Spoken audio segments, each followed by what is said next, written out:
The lantern light spilled gold across the barn floor when Matthew Blackwell heard it, a sound so small and soft it barely rose above the whickering of his horse, but enough to stop a man cold in the middle of pulling off his boots after a long day's work.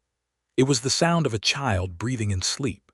Matthew set his boot down slow, the way a man does when he doesn't want to startle something fragile, and he turned toward the far corner of the barn where the hay was piled deep and the shadows gathered thick. He lifted the lantern higher, and the flame cast its trembling circle wider, and there she was, a little girl, no more than 4 or 5 years old, curled up tight as a fiddlehead fern against the base of a hay bale, her dark hair spilling across her cheek, her small hands pressed together beneath her chin like she was praying even in her dreams. She wore a dress that had once been blue, but was now the color of a hard road, and her shoes were worn so thin that Matthew could see where the leather had split along the sides. He stood there a long moment, not moving, not speaking, just looking at this small, impossible thing sleeping peacefully in his barn like she had every right in the world to be there. Then he set the lantern on the post hook and stepped closer, and he crouched down on one knee, and he looked at her properly. She was thin. Not the thin of a child who had skipped a meal, but the thin of a child who had been skipping many meals for many days. Her cheeks were flushed with the warmth she'd found in the hay, and her lashes were long and dark against her skin, and there was a faint smear of dried mud along her temple. Matthew reached out and pulled a loose horse blanket from the rail above, and he draped it gently over her small shoulders. She stirred only slightly, a murmur escaping her lips, something that sounded like a name, Mama, and then she settled again, deeper into sleep. Matthew straightened up and stood there with his hands on his hips, thinking hard. The year was 1874. He was 28 years old, ranching a modest spread outside the town of Caldwell in southern Kansas, close enough to the Kishom Trail that he heard cattle drives rumbling through in the spring and summer, far enough from the center of town that he mostly kept to himself. He had 140 acres, a decent house built from good timber, this barn, 6 horses, 30 head of cattle, and 3 chickens that didn't do much but complain. He had no wife. He had no children. He had up until approximately 3 minutes ago no complications. Now he had a sleeping child in his barn.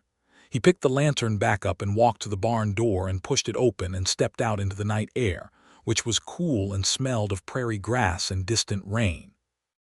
He looked out across the dark yard, past the fence line, past the garden plot, and his eyes traveled to the tree line at the far edge of his property, where the cottonwoods grew thick along the creek bed. And that was when he saw her. She was barely visible, just a shape among shapes, standing at the edge of the trees where the darkness gathered heaviest. But something about her was wrong for a shadow. She was too still, too deliberate, too tense in the way she held herself. And as Matthew stared, letting his eyes adjust fully to the moonlit dark, he made out the white of a pale face turned toward him and the slight movement of hair lifting in the night breeze. A woman, standing in the tree line, watching the barn. Matthew understood everything in that single moment with the clarity that comes to men who have spent years reading the land and reading the animals on it, and reading the silences between things. This was the child's mother. She had brought her little girl to the barn because it was the warmest shelter she could find, or perhaps the only shelter at all. And now she stood at the tree line, afraid to come any closer, afraid of what a man on his own property might do when he found a stranger in his barn. He thought about walking toward her. He thought about calling out. He thought about all the ways a person could startle a frightened creature, and how none of them ended well for either party. Instead, he did something he hoped might make sense to her if she was watching. He walked back into the barn, slow and deliberate so she could follow the movement of his lantern. He found an old wooden crate near the feed bins, and he filled a tin cup with clean water from the bucket, and he tore the heel off the loaf of bread he'd wrapped in cloth and brought out with him that morning and never eaten. He set these things near the child, the water and the bread, and a small wedge of hard cheese he found in his coat pocket, arranged them careful and quiet. Then he walked back out of the barn, hung the lantern on the hook above the barn door so there was light, and he walked back to his house. He did not look at the tree line again. He climbed his porch steps, went inside, and sat in the wooden chair by his front window where he could see the barn clearly in the lantern glow. He did not light a lamp. He sat in the dark and he watched, and after a long while, 20 minutes, maybe more, he saw a figure emerge from the trees and cross the yard in quick, careful steps, like a deer crossing open ground. She slipped into the barn through the open door, and she did not come back out. Matthew sat there a while longer, thinking. Then he got up, put a pot of water on the stove, and started making a proper soup. He worked by feel mostly, lighting only the small cooking lamp above the stove, moving around his kitchen the way he always did, quiet and efficient. He put in dried beans he'd soaked that morning, and a chunk of salted pork and some dried herbs, and he let it simmer low while he sliced more bread and cut more cheese, and found the half-tin of peaches he'd been saving since last week when the supply wagon came through. When the soup was done and the bread was thick-sliced and the peaches were in a bowl, he loaded everything onto the tray he used when he ate on the porch, and he carried it out into the night. He walked to the barn and stopped outside the door. "Ma'am," he said, not loudly but clearly, "my name is Matthew Blackwell. This is my property. I am not going to harm you. I have brought some food and I am going to set it just inside the door and then step back. You do not have to talk to me or come out or do anything at all, but it is cold tonight and you both look like you could use a meal." He waited. Silence from within, except for the soft huff of one of his horses. He stepped forward and crouched and set the tray just inside the barn door on the clean-swept boards. Then he stepped back and stood well away. There was another long silence. Then a voice came from inside the barn, low and cautious and careful, like a person choosing every word before they let it leave their mouth.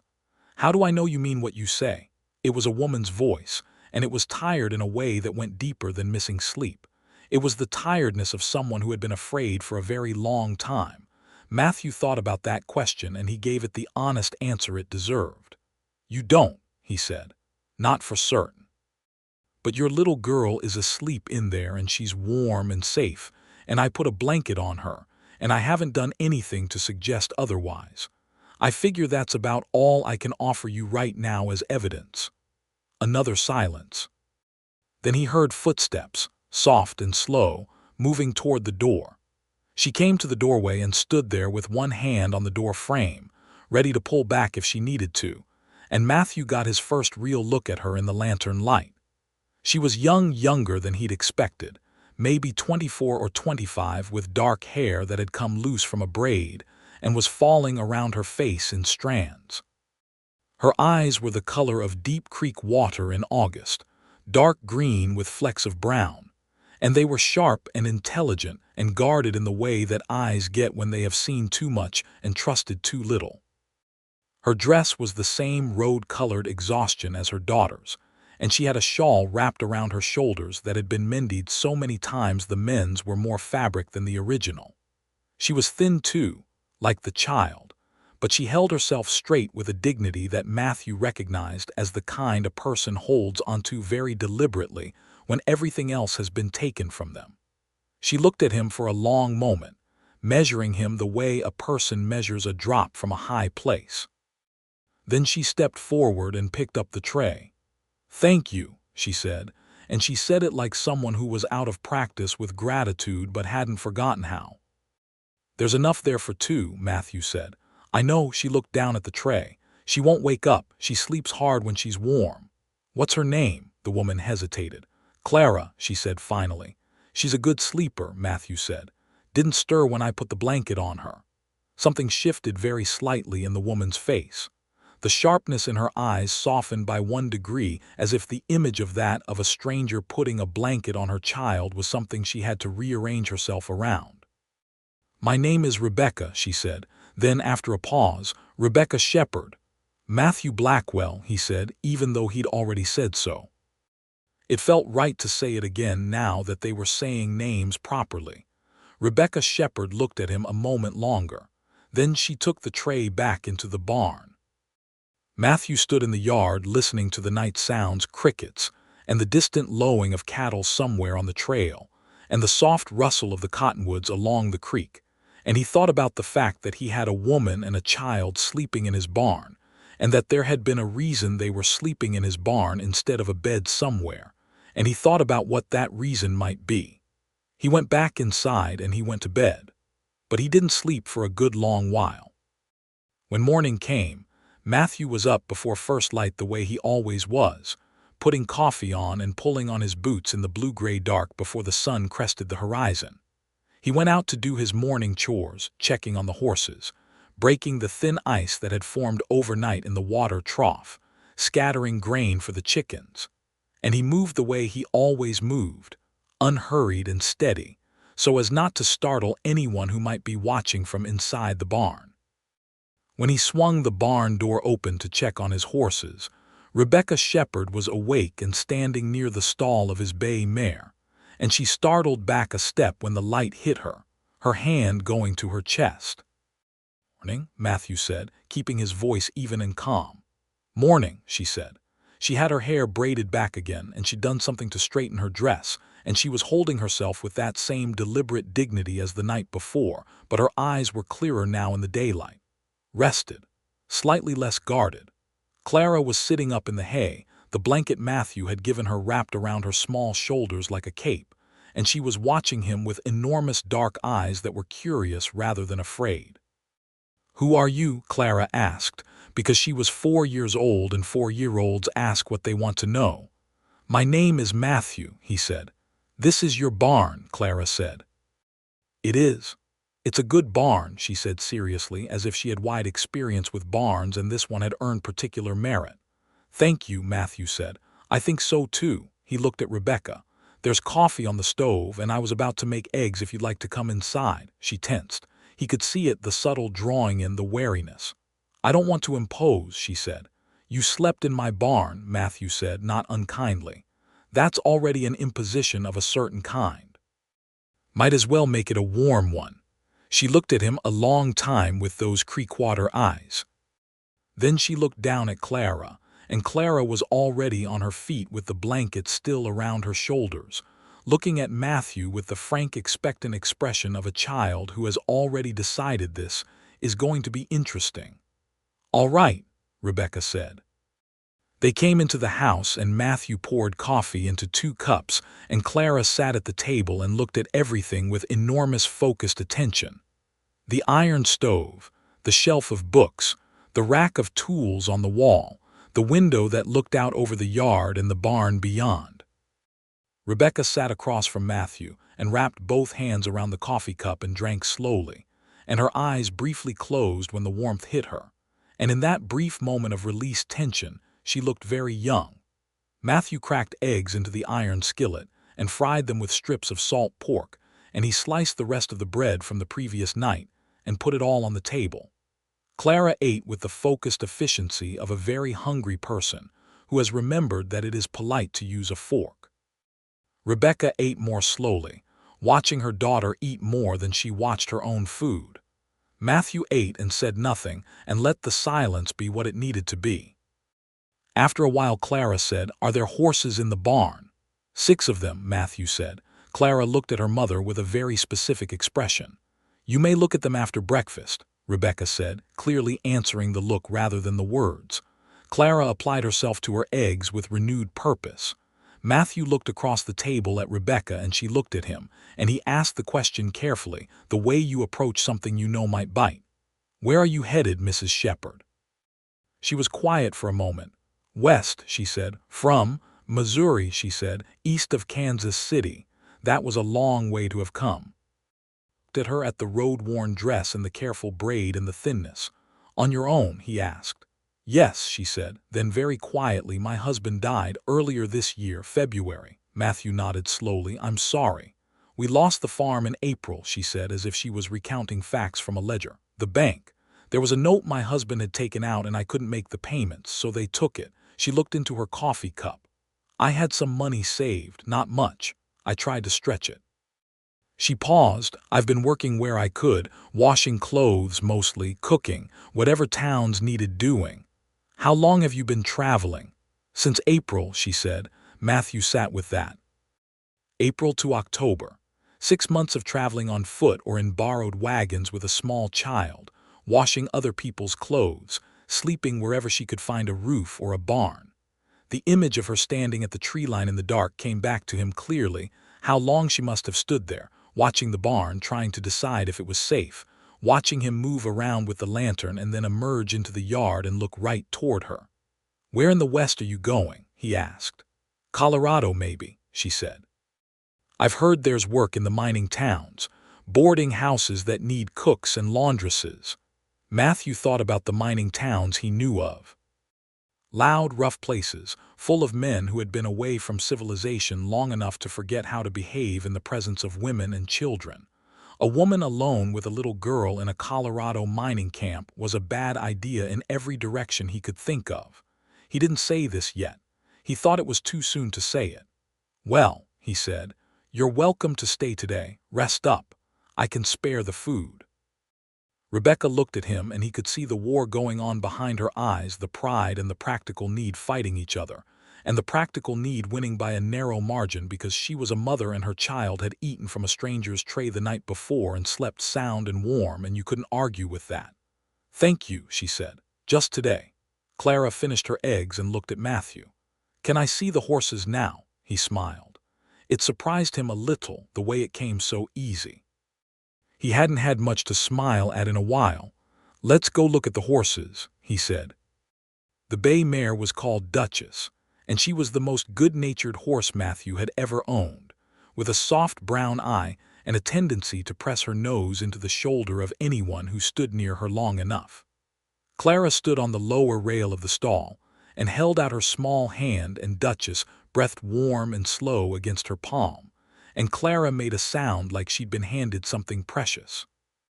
Rebecca stood a few feet back, watching her daughter, and Matthew stood beside Rebecca, and there was a quality to the morning light coming through the barn boards that was extraordinary, golden and clean, the way October mornings can be in Kansas when the air is still. "She's brave," Matthew said quietly, nodding toward Clara. "She always has been," Rebecca said, with a pride in her voice that bent slightly under the weight of everything that bravery had been required for. They stood watching Clara commune with the bay mare, and Matthew thought that Rebecca Shepherd was one of the strongest people he had encountered in a life that had given him occasion to encounter quite a few. He let them stay that day. And then, because there was a hard rain that night that turned the road to mud, he let them stay the next day. And then, because Clara had a slight fever from the cold and damp, he let them stay the day after that. By the fourth day, nobody mentioned leaving. Matthew was not a man who talked much about himself as a rule, but Rebecca Shepherd asked good questions, the kind that showed she was genuinely curious rather than making conversation, and he found himself answering them more fully than he might have otherwise. He told her he'd come to Kansas from Tennessee when he was 19, following a cousin who'd spoken well of the land, and that the cousin had gone back to Tennessee after 2 hard winters, but Matthew had stayed because by then he'd decided the land was his, in the way you decide things when you've put enough work into them. He told her he'd built the house himself over the course of 2 years, 1 room and then another, and that the barn had come before the house, because the horses needed shelter before he did. He did not tell her about the woman he'd courted briefly 4 years ago, a schoolteacher in Caldwell named Margaret, who had decided she wanted the kind of life that could not be built on a Kansas ranch, and had gone back east to her family. He didn't tell her this because it was the kind of thing that required a different kind of conversation, one that hadn't started yet. Rebecca told him about growing up in Indiana, one of 6 children, her father a preacher who believed in hard work and quiet endurance. She told him she'd married James Shepherd when she was 20, and that he'd been a good man, steady, kind, devoted to Clara, who had been born the following year. She told him about the farm in Missouri, how they'd worked it together and built something real, and how the winter of 1873 had been hard, and the crops had been poor, and James had taken out the banknote thinking next season would be better. Then James had gotten sick in January. A lung sickness that the doctor said happened to strong men sometimes, and there was nothing to be done for it. And he had died in February holding her hand, and the bank had come in April. And by May she had been walking west with $30 and a 4-year-old and a carpet bag that held everything she owned in the world. She told this story plainly, sitting at Matthew's kitchen table over coffee, while Clara slept her midday nap in the spare room, and she looked out the window while she talked as if the story belonged to someone she used to know. Matthew listened to all of it. He did not say he was sorry again because he'd said it once and meant it, and saying it again felt like making it smaller. What he said was, "You walked 6 months through Kansas with a 4-year-old and you're still standing up straight." Rebecca turned from the window and looked at him with an expression he couldn't quite name. "I didn't have a choice," she said. "People always have a choice," Matthew said. "You chose the hard thing, every morning for 6 months." She was quiet a long time after that. On the 5th day, Matthew was mending a section of fence at the east pasture when he heard horses on the road. He straightened up and shaded his eyes and watched 3 riders come along the track toward his property. They were men he recognized in the loose, cautious way you recognize people you've had no cause to trust. Harlan Cross and 2 of his hired hands. Cross ran a large operation 20 miles south, buying up land where he could and pressing on people's borders where he couldn't buy them outright. He was not a violent man exactly, but he was the kind of man who stood close to violence and let it work for him.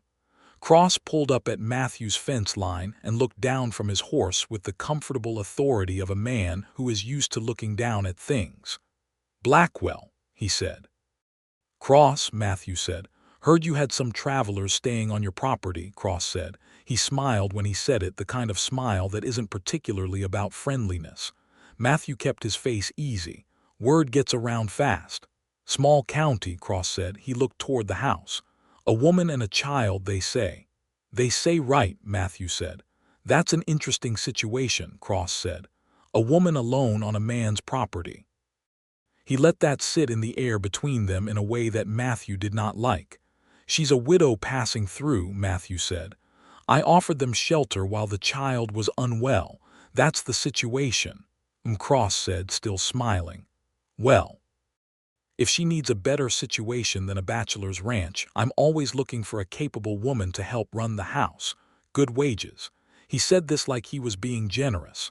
"I'll pass that along," Matthew said, and his voice was flat and final and clear as a bell rung once. Cross looked at him a moment, measuring.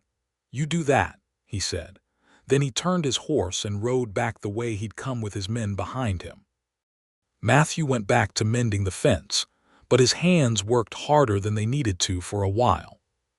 That evening, when Rebecca was washing up the supper dishes while Clara sat on the kitchen floor playing a game she had invented involving 3 smooth stones Matthew had let her take from the creek, Matthew told her about Cross in a plain and matter-of-fact way because she deserved to know. Rebecca's hands went still in the wash basin for a moment. Then she started washing again. "What kind of man is he?" she asked. "The kind who is careful about where he puts his name," Matthew said, "but not particularly careful about other things." "A bully," she said. "Inexpensive boots," Matthew agreed. Rebecca rinsed a cup and set it on the board. "I've known men like that," she said quietly. "I figured," Matthew said. She turned and looked at him, leaning against the counter with her arms crossed, and she considered something behind her eyes for a moment. "I don't want to bring trouble to your door," she said. "Cross is not trouble I can't handle," Matthew said. "And I don't particularly want you walking down the road toward Colorado with a child because of a man like him."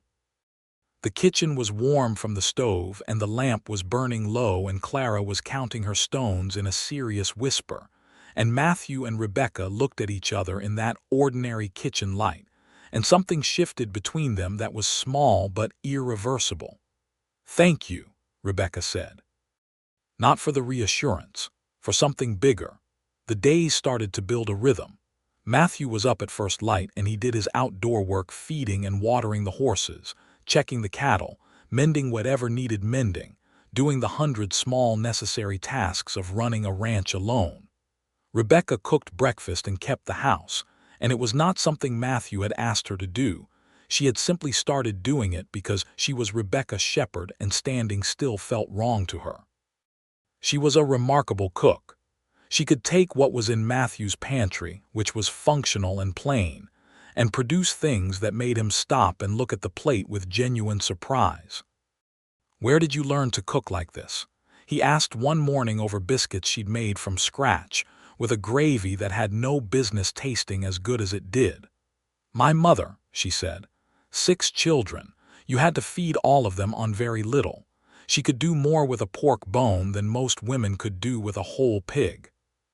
Clara, for her part, adopted the ranch with the wholehearted enthusiasm of a child who has spent 6 months sleeping in wagon beds and hay, and has suddenly found a world of infinite interest.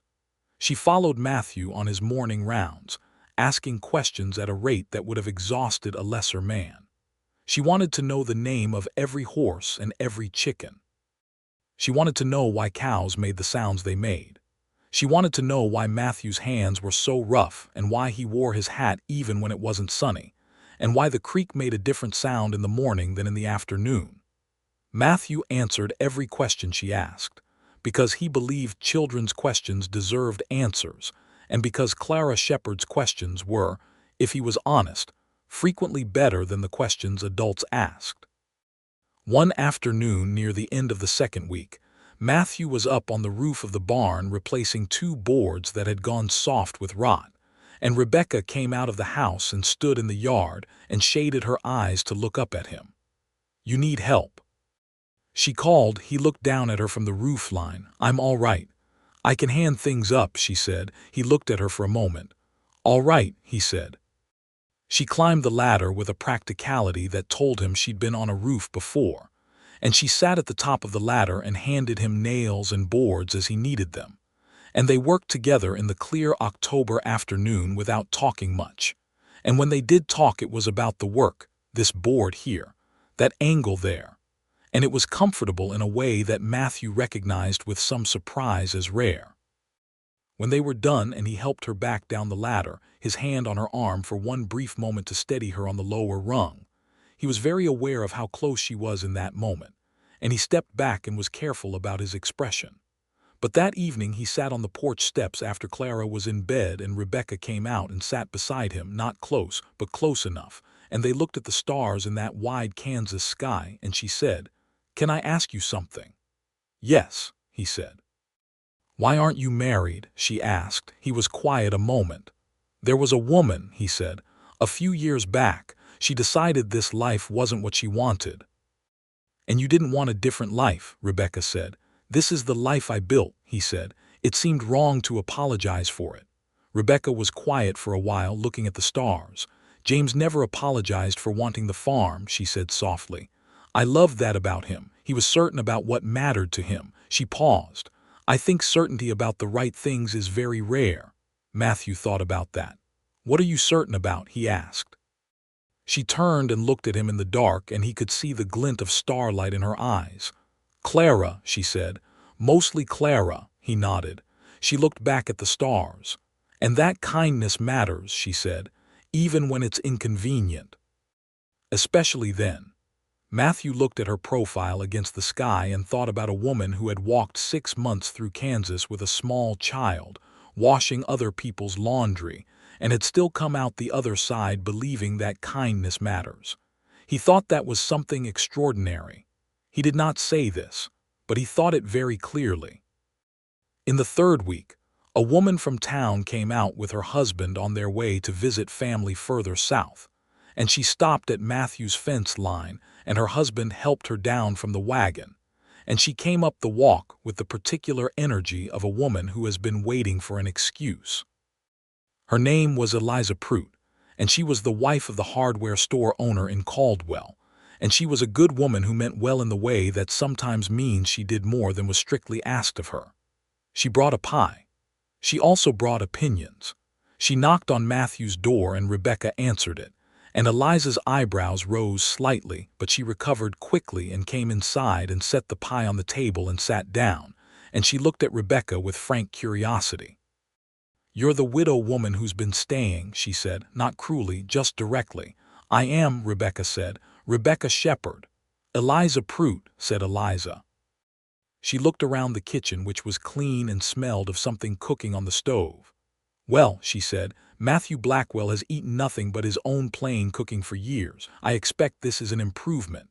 Rebecca smiled slightly. "I hope so."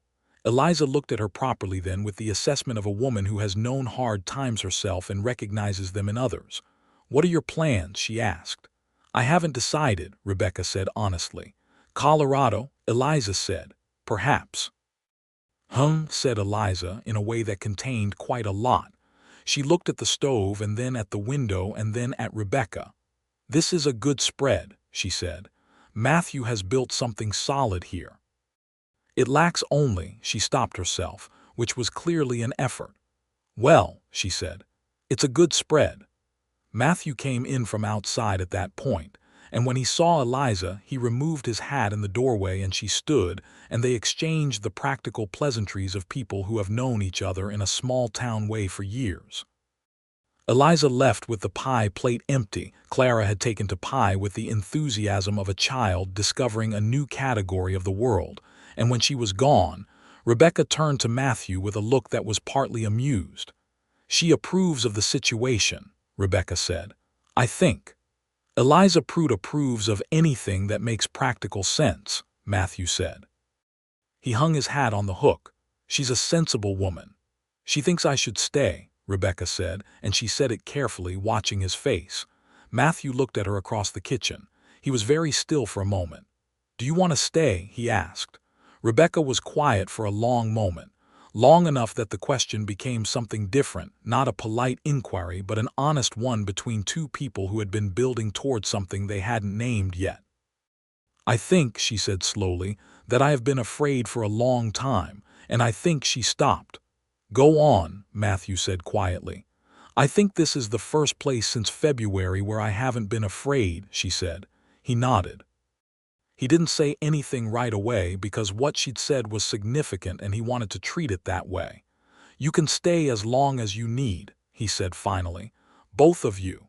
"Matthew," she said, with a note of gentle correction, like she wanted him to understand something he was dancing around. "Rebecca," he said. They looked at each other and then Rebecca laughed, a real laugh, surprised out of her, the first real laugh he'd heard from her, and Matthew felt something in his chest move in a way it hadn't in a long time. "You are a careful man," she said. "I've been told," he said.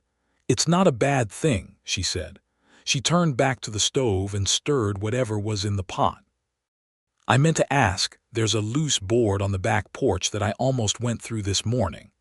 And just like that, they were back in the practical world, and both of them were smiling, and neither of them spoke about what had just happened, but it sat in the room between them, warm and present like the heat from the stove.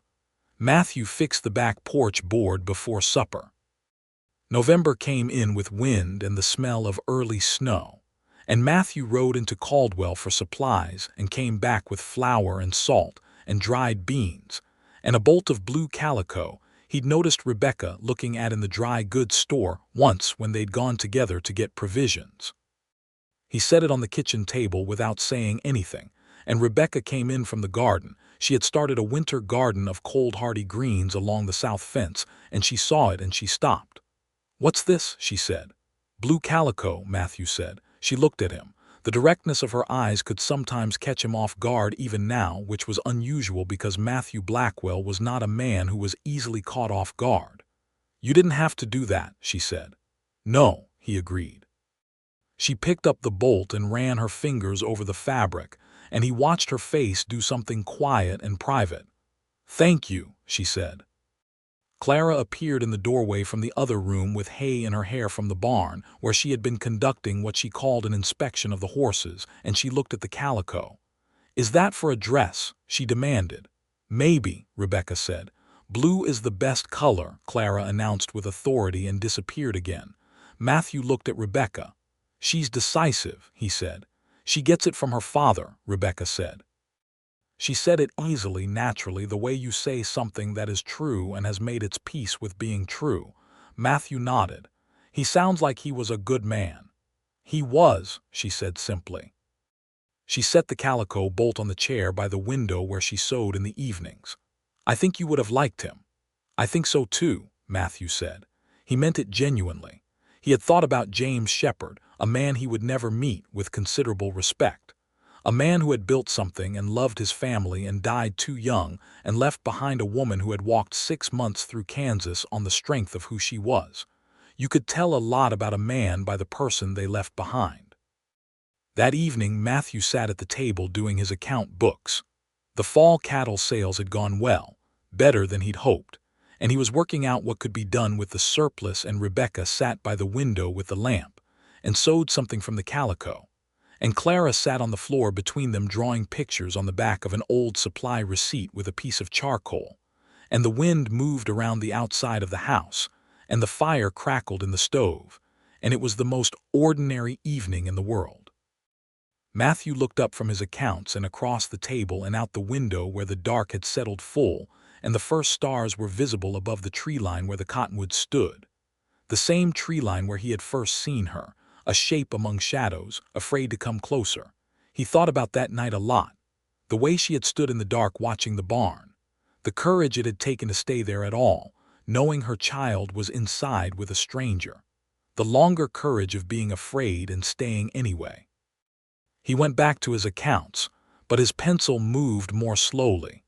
One evening in the second week of November, Matthew asked Rebecca if she would walk with him to the creek. Clara was asleep. She went down early now, full-fed and warm, a different child than the thin, watchful girl Matthew had first seen curled in the hay. Rebecca wrapped her shawl around her shoulders and they went out into the cold, clear night. The creek was low but running, making its small sound between the cottonwood roots, and the moonlight turned it silver.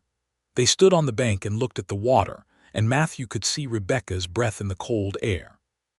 He had been thinking about what he wanted to say for 3 days.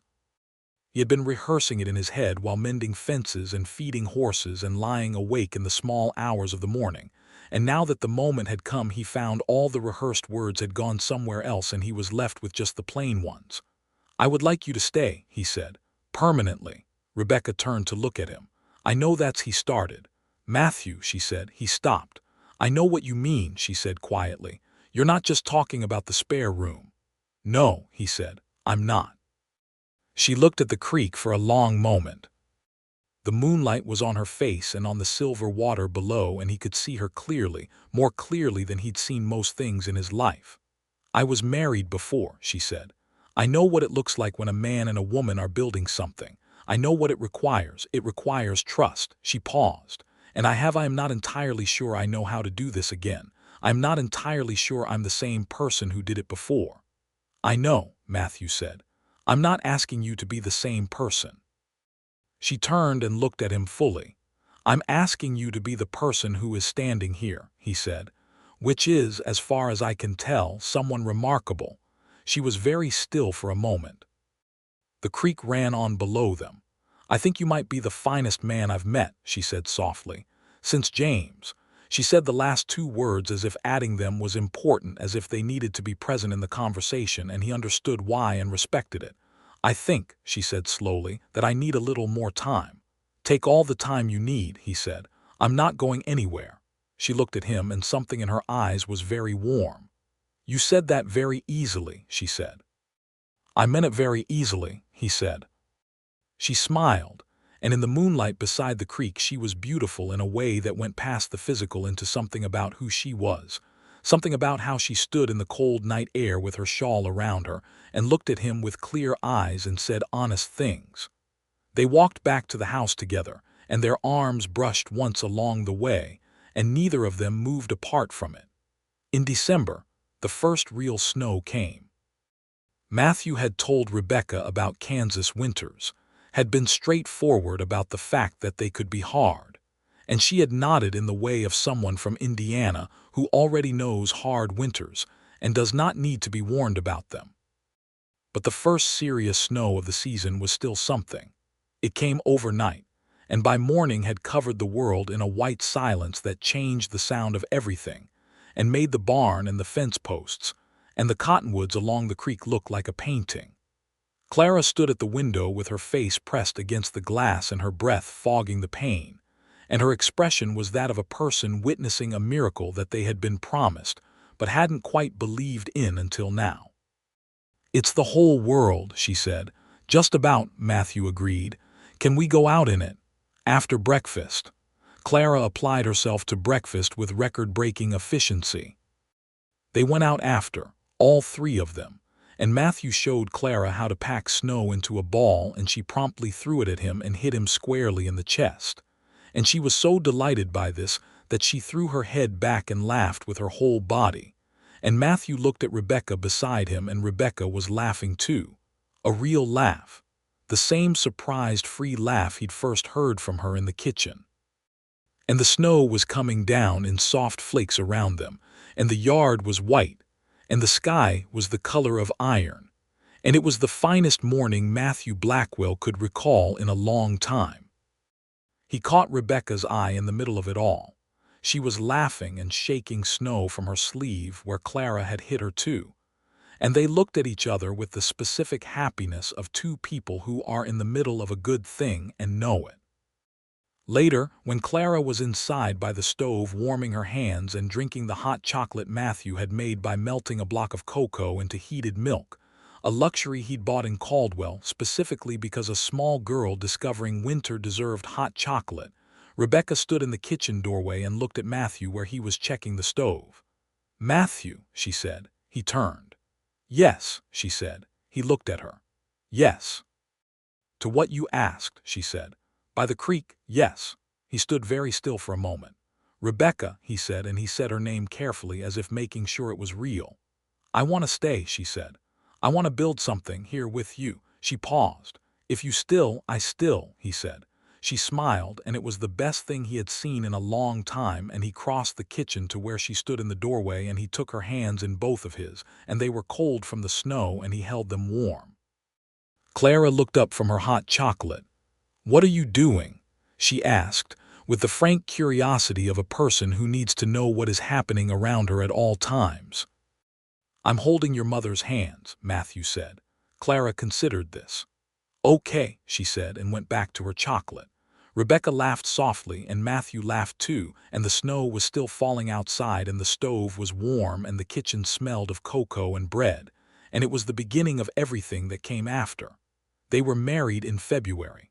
The wedding was held at the small church in Caldwell on a Sunday morning when the weather broke mild and clear, which everyone agreed was a good sign. Eliza Pruitt had taken it upon herself to organize several of the practical elements with characteristic efficiency. She'd coordinated the flowers, which were dried winter wildflowers and cedar sprigs since nothing was blooming yet, and she'd arranged for the ladies of the church to contribute to a wedding supper that was held in the church hall afterward, and that featured 3 pies, a roasted ham, 2 kinds of bread, and a cake that Clara ate an amount of that was frankly impressive. Matthew stood at the front of the church in a clean white shirt and his good jacket, the one he only wore to church and town business, and his hat was in his hands because you took your hat off in church, and he was still getting used to that even after years of doing it. His hands were steady. Rebecca came down the short aisle in the blue calico dress she'd made from the bolt he'd brought home, with her dark hair braided and pinned up with a small white flower Eliza had tucked in at the last minute, and she was the most beautiful thing Matthew had ever seen in his life. Not because she was dressed up, though she was, but because she was walking toward him with her eyes clear and her chin level, and a small smile on her face that was just for him.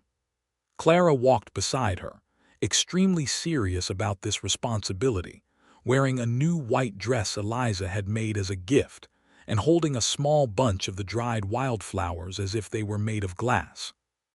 Matthew watched them come down the aisle, and he thought that he would remember this morning for the rest of his life, not for any single detail but for the whole of it.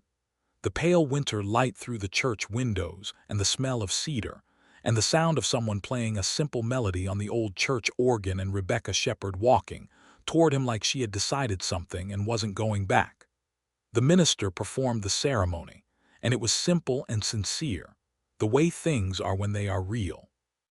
When the minister said Matthew could kiss his bride, Matthew cupped Rebecca's face in his rough hands with considerable gentleness and kissed her, and Clara made a small sound of extreme interest beside them, and everyone in the church laughed, and it was a good beginning. They went home to the ranch that evening as a family. Matthew had spent the previous week making certain the house was in the best order he could manage. He'd built a proper bed frame for the spare room so Clara would have a good bed, and he'd put a new shelf up in the kitchen, because Rebecca had mentioned once that she needed more shelf space, and he'd split enough wood to last the rest of winter, and stacked it clean along the side of the house. Rebecca walked through the house when they got home, still in her blue calico, looking at the shelf and the wood and the bed frame in Clara's room, and Matthew watched her from the doorway, not entirely sure what she was thinking. She turned around and looked at him. "You've been busy," she said. "I had some things I wanted done," he said. She crossed the room to where he stood in the doorway, and she put her hands on his chest and looked up at him, and he put his hands on her arms, and she said, "Thank you for all of it." He shook his head slightly. "You don't need to thank me." "I know I don't need to," she said. "I want to." Clara appeared from her room, having already fully inspected the new bed frame and the shelf above the small window. "I like my room," she announced. "Good," Matthew said. "Is Matthew my father now?" Clara asked, with the directness of 4-year-olds confronting important questions. Matthew and Rebecca looked at each other. "He's my husband," Rebecca said carefully, "which means he is family. What you call him is up to you." Clara looked at Matthew with considerable assessment. "Matthew is a good name," she said finally. "I'll keep calling you that." "That suits me fine," Matthew said. Clara nodded, satisfied, and went back to her room. Matthew looked at Rebecca. She was biting back a smile. "She'll come around in her own time," she said. "She doesn't have to come around to anything," Matthew said. "I'm not in a hurry." Rebecca leaned up and kissed him on the cheek, quick and warm, and then went to the kitchen to start supper. And Matthew stood in the doorway for a moment, feeling like a man who had walked out of a long cold stretch into warmth, and it was overwhelming in the best possible way. Winter deepened and then began slowly to ease, the way Kansas winters do, not all at once, but in small retreats, a day of sun here, a thaw there, the creek loosening from its ice in stages. Matthew did his outdoor work, and Rebecca ran the household, and they established the rhythms of a shared life, the small negotiations and accommodations and discoveries that come when two people are building something new from the materials of who they already are. They had disagreements. Rebecca had strong opinions about how to manage the household accounts, and she was right often enough that Matthew learned to listen before weighing in. Matthew had strong opinions about the horses, and Rebecca learned quickly that he was always right about the horses. Rebecca thought he worked too long into the evening some nights. Matthew thought she pushed herself too hard in the mornings before she'd properly rested. They said these things to each other plainly, the way people say things when they trust each other enough to be honest, and they worked them out. Clara continued her thorough investigation of ranch life. She had appointed herself the official greeter of all horses every morning, a duty she took entirely seriously. She had also decided, somewhere around March, that Matthew was someone she wanted to tell things to, and she began appearing at his elbow at odd moments with pieces of information that she'd been saving up. She told him about a dream she'd had about a green horse. She told him that she thought the brown chicken was smarter than the other two. She told him, very quietly one afternoon while he was cleaning a bridle, that she missed her papa sometimes. Matthew set down the bridle. "I know," he said. "That's natural." "Do you think he knows about you?" Clara asked. Matthew thought about that carefully. "I think," he said, "that if he loved you and your mother the way it sounds like he did, then he would want you both to be safe and warm and taken care of. So yes, I think wherever he is, he probably knows, and I think he's probably glad." Clara considered this for a long time. "Okay," she said. Then she picked up the bridle strap he'd been working on and held it out helpfully, and they went back to work. That night, when Clara was long asleep and the house was quiet, Matthew told Rebecca what Clara had said. He told it plainly the way he'd said it to Clara, and he watched Rebecca's face while he told it. She was quiet for a moment when he finished.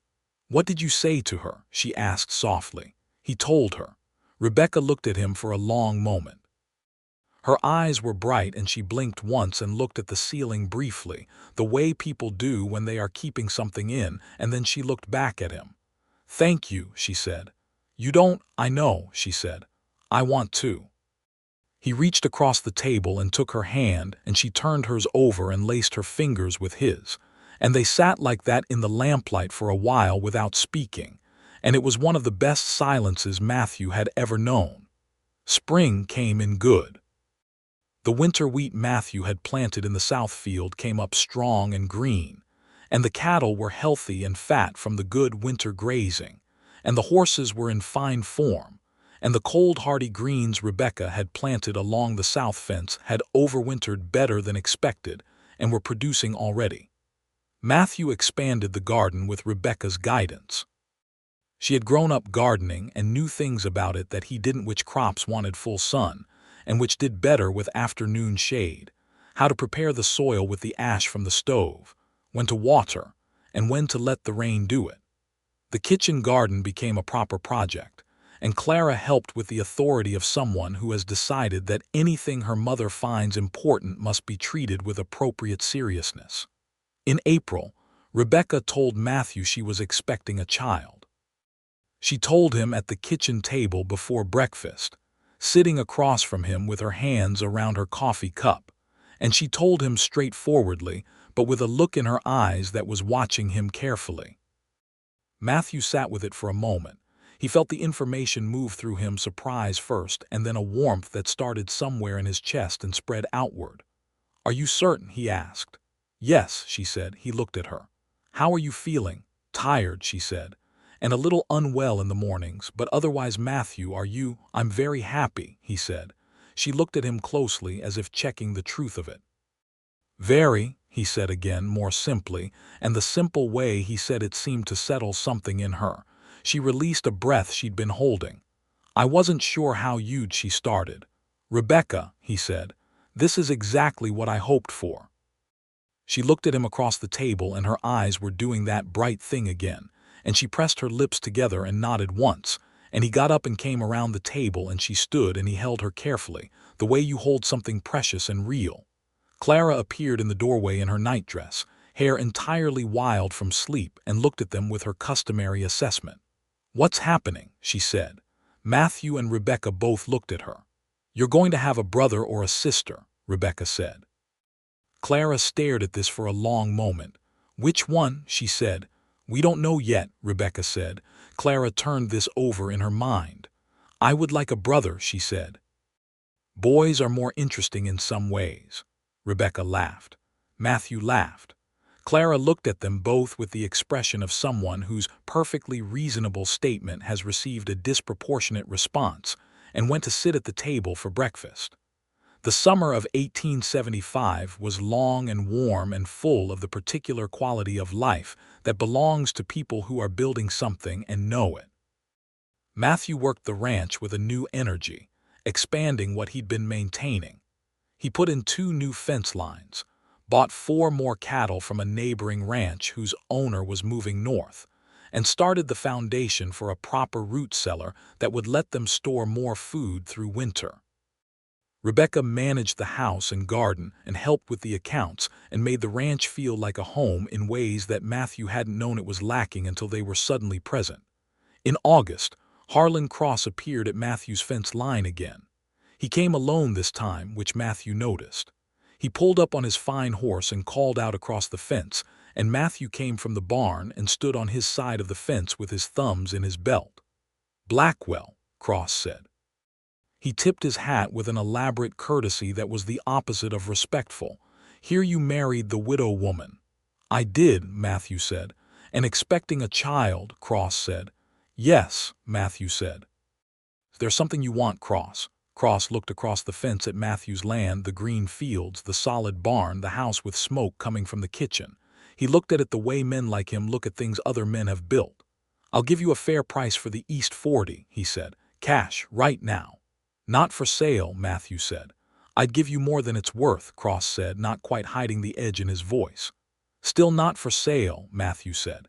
He kept his voice even and his hands where they were. Not the East 40, not anything. This is my land, Cross. Go find some other land to want.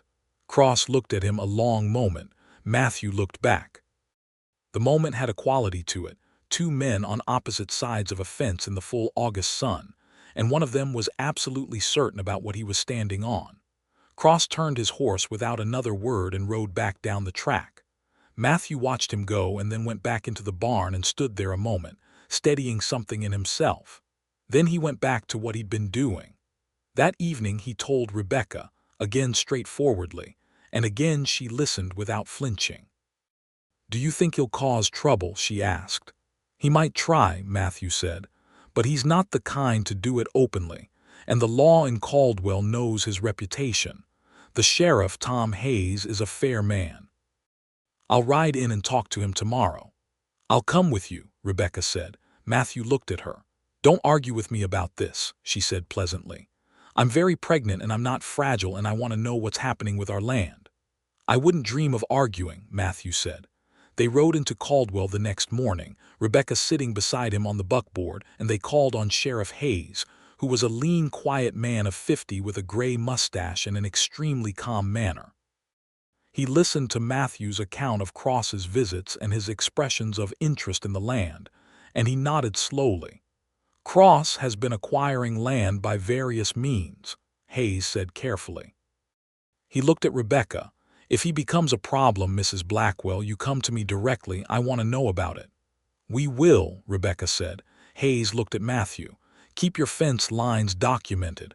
Record your deeds at the county office if you haven't. Make everything as clear in writing as possible." "I'll do that," Matthew said. They rode home in the bright morning, and Rebecca sat close on the buckboard seat, and the road was good and the sky was high and blue. And at one point Matthew reached across and put his hand over hers where they rested in her lap, and she turned her hand over and held his. "We're going to be all right," she said. It wasn't a question. "Yes," he said. Not a question either. In September, Matthew rode to the county seat and had every deed and document regarding his land properly filed and recorded. He brought copies home and kept them in the tin box he used for important papers, and he told Rebecca where the box was and what was in it, because he believed a wife should know these things, and because Rebecca was not the kind of woman you kept in the dark about the state of your own affairs. Cross never came back to the fence line after that. Whether it was Matthew's steady refusal, or Hayes's quiet attention, or simply the legal solidity of the properly filed deeds, something had been enough. The threat receded, and in time became just a memory that they checked on occasionally and found dormant. The baby came in late October, exactly a year after Clara had first slept in the barn, though this was a coincidence that made Rebecca smile when she remarked on it to Matthew. "A year ago I was standing in your tree line afraid to knock on the door," she said. "Not so long ago," Matthew said.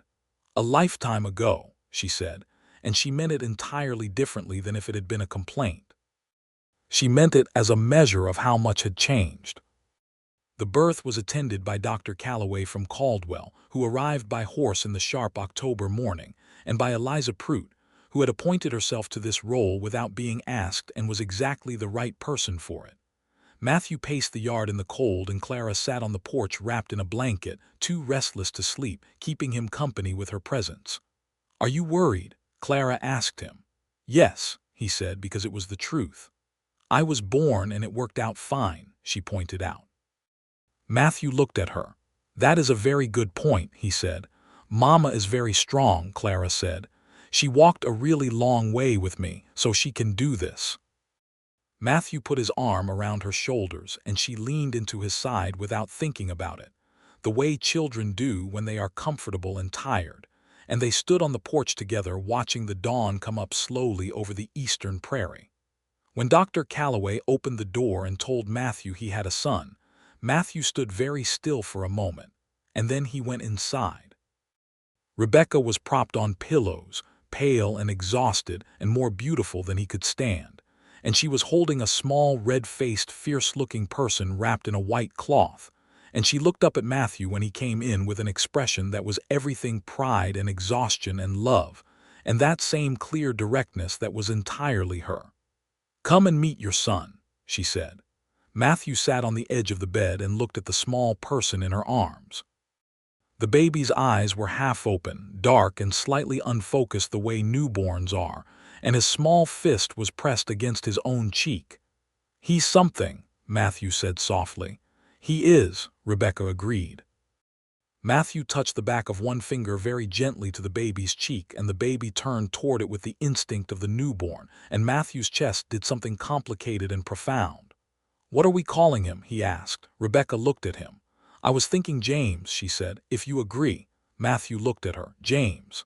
After his father's memory," she said quietly, "and for a fresh start, both things." Matthew nodded. "James Blackwell," he said. "James Matthew Blackwell," Rebecca said. He looked at her, and she was watching him with those deep creek-water eyes, and the morning light was coming through the window, and the baby was asleep already, tiny and warm between them. "That's a fine name," Matthew said. Clara appeared in the doorway with Eliza behind her, and she looked at the baby with the serious, concentrated expression she brought to all important things. "Is that him?" she said. "This is James," Rebecca said. Clara approached carefully and looked very closely at the baby. She was quiet for a long moment. "He's small," she said. "He'll get bigger," Matthew said. "He looks like a person," Clara observed. "He is a person," Rebecca said. Clara absorbed this. Then she reached out one finger and touched the baby's hand very gently, the same instinct Matthew had had, and the baby's tiny fingers curled around hers with that reflexive grip, and Clara's face did something extraordinary. It opened up completely, every bit of assessment and analysis gone, just pure amazed wonder. "Oh," she said very quietly. Eliza Prout turned her face away with considerable speed and appeared to be investigating something interesting on the far wall. Matthew looked at Rebecca. She was looking at Clara and the baby, and her face was everything. He took her hand and she held it, and they let the moment be what it was. James grew fast the way healthy babies do, becoming first a round, laughing creature who thought Clara was the finest entertainment on earth, and then a determined crawler who pulled himself toward anything that interested him, and then a walking person who approached the world with the same forthright certainty as his mother. Clara had appointed herself his chief protector and educator by the time he was 6 months old, and she took this role with an administrative seriousness that Matthew and Rebecca privately found extraordinary. The ranch continued to grow. Matthew bought another 10 head of cattle in the spring after James was born, and the wheat harvests had been good 2 years running, and the root cellar was finished and proved its worth in the hard months. Rebecca's kitchen garden produced abundantly, and she had started making preserves and pickles in larger quantities, enough to sell at the market in Caldwell when Matthew went for supplies, which brought in a modest additional income that Rebecca managed with characteristic precision. Eliza Prout had become a genuine friend, not just a neighbor with opinions, though she was certainly still that, and she visited often enough that Clara had begun calling her Aunt Eliza without anyone formally suggesting it. Eliza had 4 children of her own, all somewhat older than Clara and James, and she brought them along sometimes, and the yard got busy and loud with the particular quality of children who have a lot of land to run across. Matthew and Rebecca had evenings alone when the children were asleep, and these were some of his favorite hours. They sat on the porch in the warm months and by the stove in the cold, and they talked about everything: the ranch, the children, the news from town, books Rebecca borrowed from the small Caldwell lending library, the state of the country, which was always complicated in these years. They talked about the future with the easy confidence of people who trust the ground they are standing on. One evening in the summer, when James was nearly 2 and Clara was 6 and going to the small school in Caldwell where she was apparently terrorizing the older students with her questions, Matthew and Rebecca sat on the porch in the blue summer dusk, and Rebecca said, out of nothing in particular, "Do you ever think about that first night?" "Often," he said. "I was so afraid," she said. She looked out at the tree line along the creek, visible in the evening light. "I stood there for so long. I could see the lantern in the barn, and I knew Clara was in there, and I didn't know anything about you." "What made you stay?" he asked. He'd wondered this. "I could see you through the barn door when you found her," she said. "I couldn't see details, just the shape of it, but I could see that you stopped and you were careful, and then you put something over her." She paused. "A man who puts a blanket on a sleeping child he doesn't know, that man is telling you something about himself." Matthew was quiet a moment. "I'm glad you stayed." "I'm glad I stayed too," she said. They were quiet together in the blue evening. A nighthawk crossed the sky above them, its call cutting clean through the dusk. "I have been thinking," Rebecca said. "That's a constant condition with you," he said. She smiled. "I've been thinking that I want to learn to ride properly. I know how to sit a horse, but I want to be able to ride out with you sometimes. Clara, too. I want us to be able to go out together on the land." Matthew looked at her with a warmth he didn't try to contain. "We'll start this week," he said. "I mean properly," she said, "not just led around the yard." "I know what you mean," he said. "I'll teach you properly." She looked at him sideways with a glint in her eye. "And you won't be impatient when I do it wrong." "I'm never impatient," he said. She laughed, that real surprised laugh he'd first heard in the kitchen all those months ago, and that still caught him every time. And he reached over and took her hand, and they sat on the porch as the stars came out over the Kansas prairie one by one. And the night smelled of grass and summer and wood smoke from the kitchen stove. And the house behind them held their sleeping children. And the land around them was theirs in all directions as far as they could see. He taught her to ride properly, and he taught Clara too. And by fall there were 3 of them going out across the ranch on autumn mornings.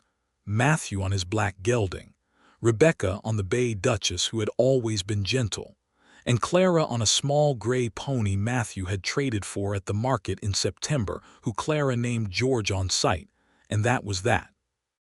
James rode on a pad in front of Matthew, entirely delighted with the whole arrangement and not remotely interested in the danger involved, because James Blackwell had been born without apparent concern for such things.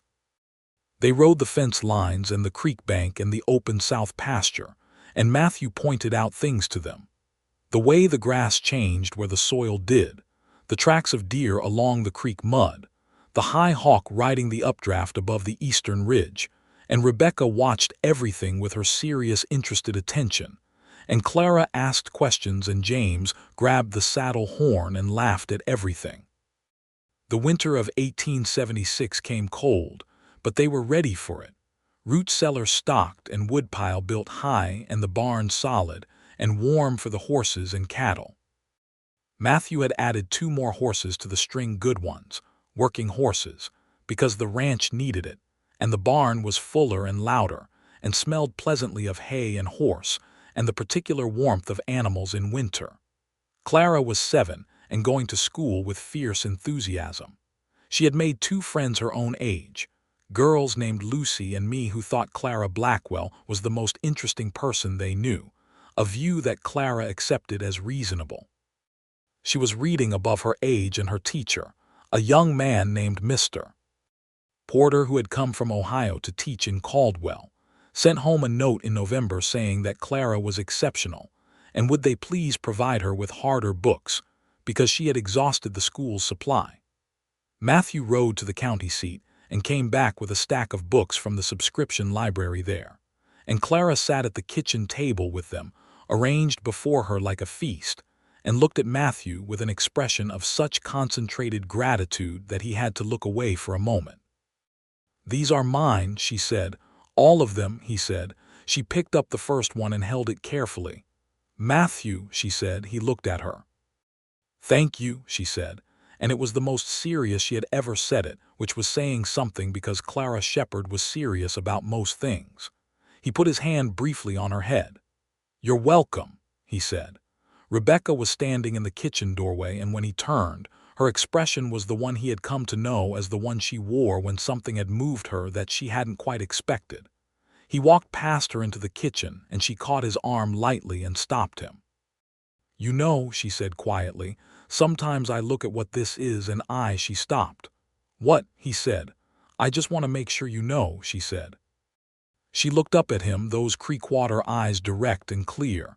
"That this is everything, this right here." He put his hands on either side of her face the way he had at the altar, gently, and he looked at her properly. "I know," he said. "I know what this is." She leaned her forehead against his for a moment, a brief and certain thing. And then James called from the other room in the imperious way of a nearly 2-year-old who has been patient long enough. And they both smiled at the same moment and separated. And the ordinary evening carried them forward into itself. The years after that built themselves out of the same good materials, work and rest. Seasons turning, children growing, the land responding to what you put into it and giving back more than you'd expected. Matthew's ranch, their ranch. Rebecca was firm about this, and had put her name on the deed alongside his in the spring of 1876, when she'd quietly pointed out that she was a legal partner in what they were building and the papers ought to say so. And Matthew had agreed immediately and completely, continued to grow and improve.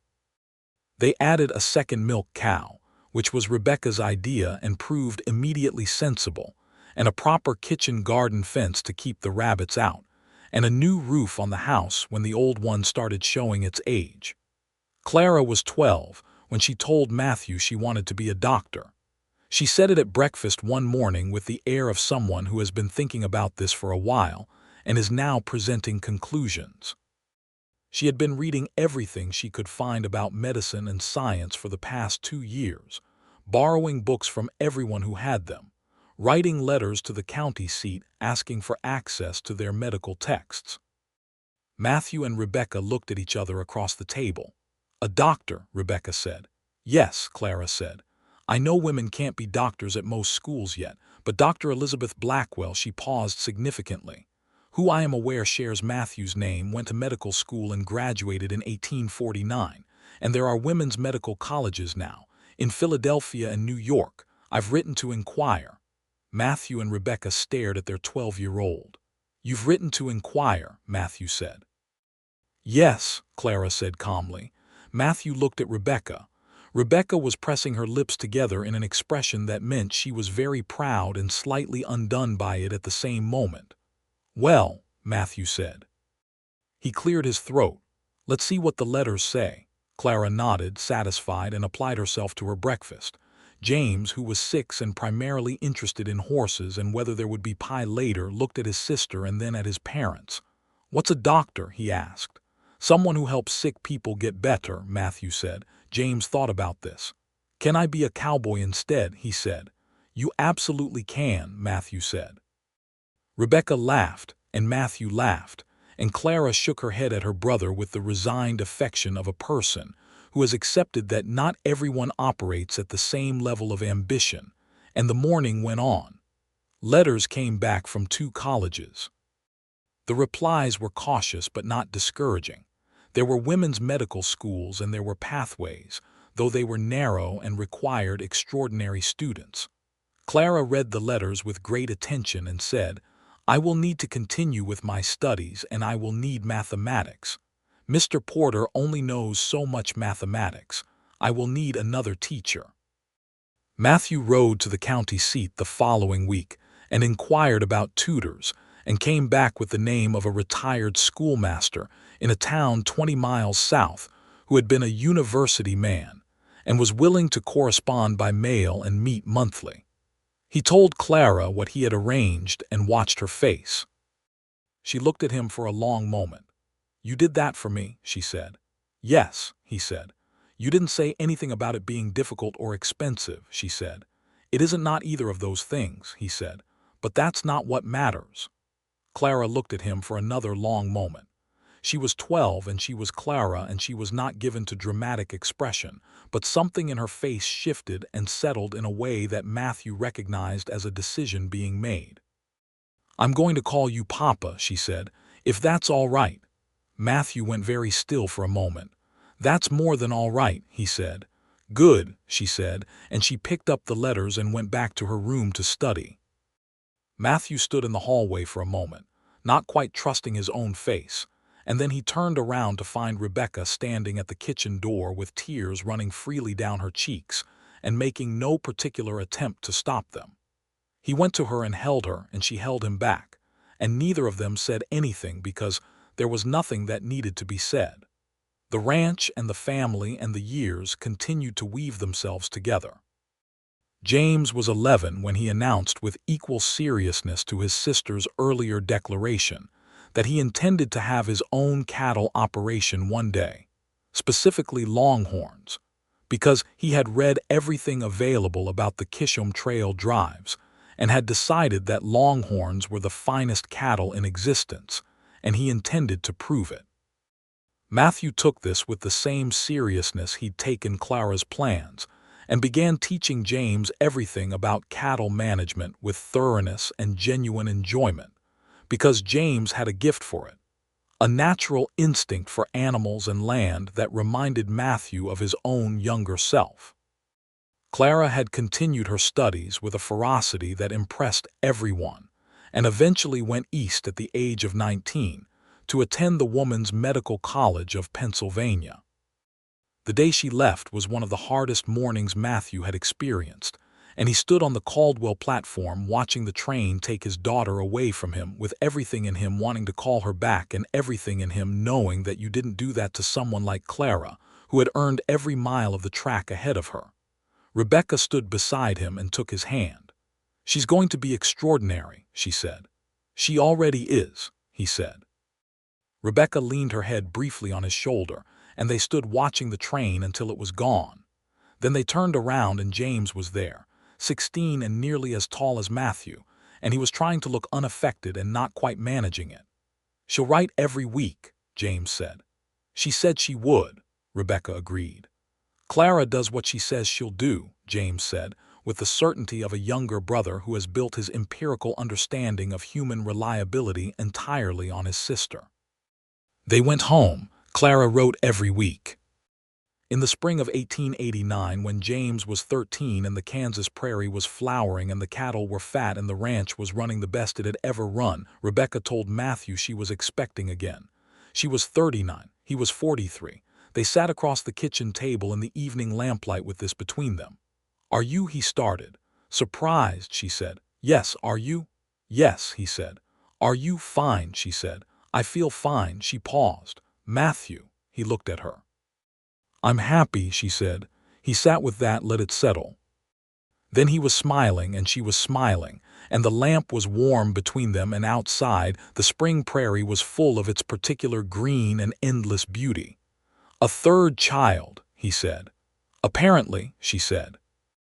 They sent the news to Clara by letter, and her reply came back in 11 days, which was the fastest mail could travel from Philadelphia, and it was 3 pages long and contained specific dietary and medical recommendations for a woman of Rebecca's age during a pregnancy, and also the words "I am so happy I cried twice," which from Clara was extraordinary. James received the news at dinner and said, "Huh," in a way that meant he was pleased but needed to process it, and then said, "Is it going to be a boy?" "We don't know yet," Rebecca said. "I would like a brother," James said. Clara had opinions about everything. A brother might be simpler. Rebecca looked at Matthew with an expression of extreme patience. "Whatever comes will be wonderful," Matthew said. James appeared to consider this a diplomatic non-answer but accepted it. The third child was born in October, the way James had been a fall child, a harvest-time baby, and this one was a girl. She came into the world with a considerable amount of noise and an immediate strong opinion about everything, and they named her Elizabeth Ann, after a letter Clara had sent in which she mentioned Elizabeth Blackwell, the first woman physician, and after Rebecca's mother Ann, who had taught her to cook on very little and to stand up straight under difficulty. Elizabeth Ellie within the first week, because no 4-syllable name survives a 3-year-old's brother, and James had regressed immediately to calling her whatever came easiest, was a loud red-haired creature who looked nothing like either of her parents, and exactly, James said once with wonder, like the painting of Rebecca's grandmother that Rebecca had described to him from memory once. She was fierce and funny from the beginning, and she delighted Matthew in a way that made him understand how a person could fall in love with the same feeling again and again without diminishing it. Rebecca was strong through it all. The pregnancy had been harder than the previous ones. She was older, and the winter months were taxing. But she had Dr. Calloway, who was experienced and cautious and thorough. And she had Eliza Prout, who was still Eliza, and was not going to let anything go sideways on her watch. And she had Matthew, who stayed close and watchful, and did not make a fuss about it because she would not have tolerated a fuss, but whose attention never wavered. After Ellie was born and Rebecca was resting in the clean afternoon light of their bedroom, Matthew sat on the edge of the bed beside her with the baby asleep in the cradle he'd built from good walnut wood, and he took Rebecca's hand in both of his the way he had in the kitchen all those years ago when she had said yes and her hands had been cold from the snow. "You are the most remarkable person I know," he said. She turned her head on the pillow to look at him. "You've told me that before," she said. "I'll tell you again," he said, "frequently for the rest of my life." She looked at him, and the afternoon light was in her eyes, and she was 40 years old and the mother of 3 children, and she had walked 6 months across Kansas alone and built a life from the ground up, and she was, as she had always been, entirely herself. "Matthew Blackwell," she said, with the warmth of 1,000 ordinary evenings in it. "Rebecca Blackwell," he said. She turned her hand in his and laced her fingers through his and looked at the ceiling with a small smile. "Do you know what I think about sometimes?" she said. "What?" he said. "That barn," she said. "The first night, the way the lantern looked from the tree line. You could see the lantern from the trees," he said. "It was the only light in the world," she said. "And Clara had walked into it and gone to sleep, and I didn't know what to do." She paused. "I almost didn't go in. When you came out and looked toward the trees, I almost ran." "What stopped you?" he asked. She was quiet a moment. "You went back inside," she said. "You could see me, I know you could, even if I couldn't prove it, and you just went back inside. You didn't come toward me, you didn't call out. You just went back inside and left the light on." She paused. "I understood that." Matthew was quiet, thinking about that night from her side of it, the dark tree line, the barn with light spilling from it. "A stranger who saw you and did not come after you. I wanted you to know you had time," he said. "I know," she said. "That's what I understood." She turned her head to look at him again. "It was the right thing." The baby made a small sound in the cradle, a questioning murmur, the sound of a person checking to confirm that the world is still there, and Rebecca turned to look at her and then looked back at Matthew. "We have done very well," she said. "We have," he agreed. "The land is good," she said. "The children are good." "The children are exceptional," he said. "That too," she agreed, with a small and private smile that was all mother. He lifted her hand and pressed his lips to the back of it, a small old-fashioned gesture that he'd done occasionally for years and that she received the same way every time with a warmth that went right to the center of her. "Rest," he said. "In a moment," she said. She looked at the ceiling, at the afternoon light crossing it. "Matthew, I'm glad Clara found your barn," she said. He thought about that, the whole architecture of everything that had come from that one small fact. Clara asleep in the hay. The lantern light from the tree line, the tray of food left at the barn door, a woman's voice in the dark saying, "How do I know you mean what you say?" "So am I," he said. She closed her eyes and slept, her hand still in his, and he sat beside her in the afternoon light and watched his daughter sleeping in the walnut cradle he'd built.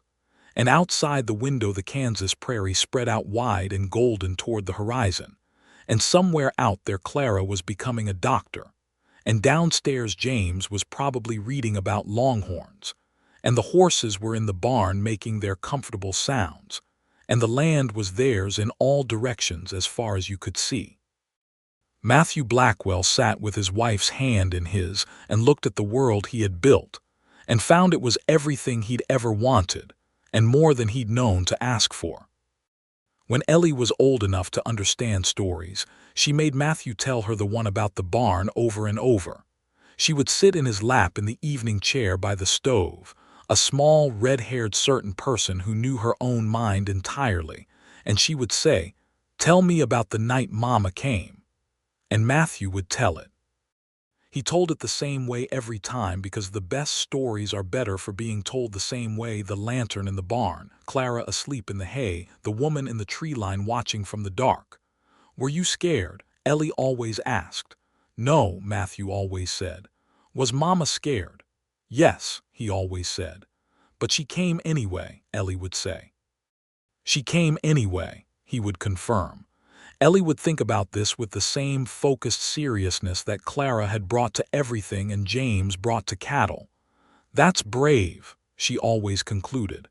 "Your mother is the bravest person I know," Matthew always said. And Rebecca, who was usually somewhere nearby when this exchange happened, sewing or reading or going over the household accounts, would look up from whatever she was doing and catch Matthew's eye over Ellie's red head.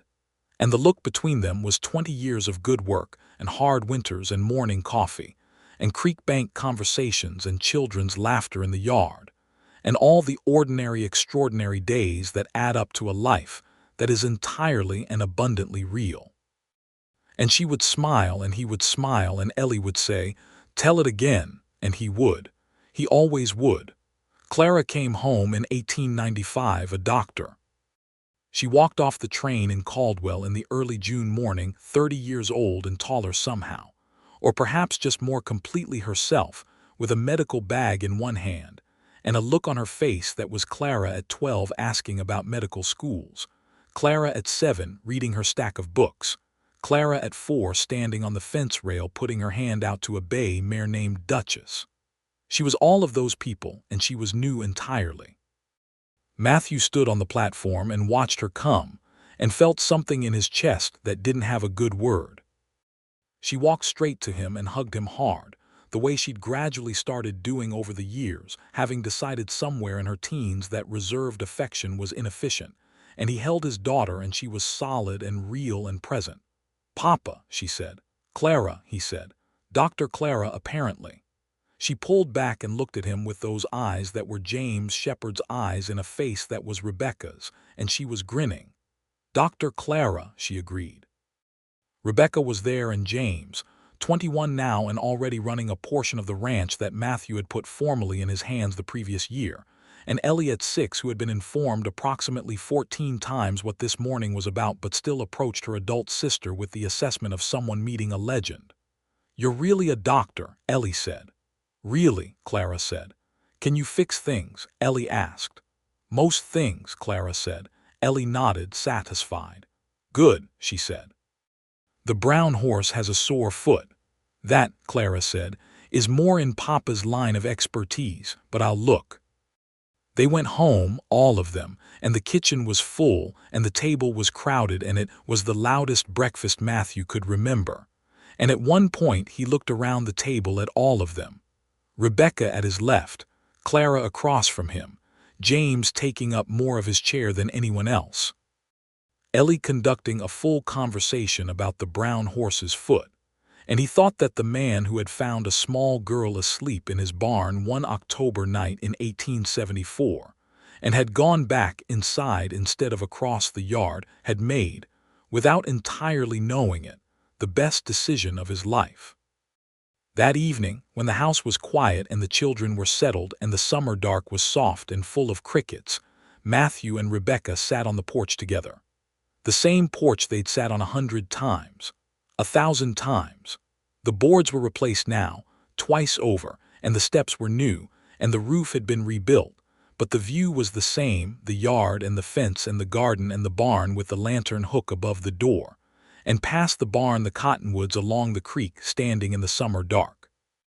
Rebecca leaned against him and he put his arm around her and they looked at the tree line. It was just trees now. Just the cottonwoods he'd grown up with, the same ones along the same creek. But he always saw it both ways: the present dark and the memory of a woman standing there in the October night, watching from the edge of things, deciding whether the world was safe enough to enter. He was glad she'd decided yes. He would be glad about that every day for the rest of his life, which was still considerable and full and generously ahead of them. Rebecca turned her face up to look at him, and in the summer dark she was all the versions of herself at once. The road-worn woman with the carpetbag and the guarded eyes, the woman in blue calico walking down the church aisle, the woman teaching him what his own garden could do, the woman who said yes by the winter creek, the woman who had given him 3 children and 20 years and everything that matters. "Tired?" he asked. "Happy," she said.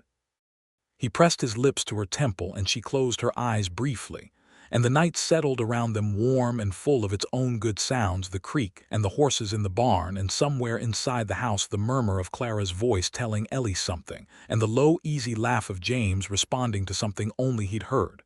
"Matthew," she said. "Rebecca," he said. She smiled with her eyes still closed. "Just making sure you're here," she said. "Always," he said. "I'm always here."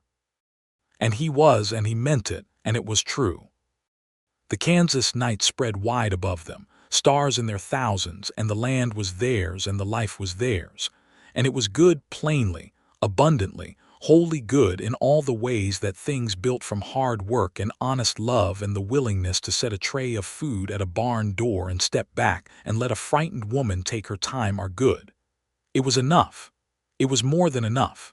It was everything.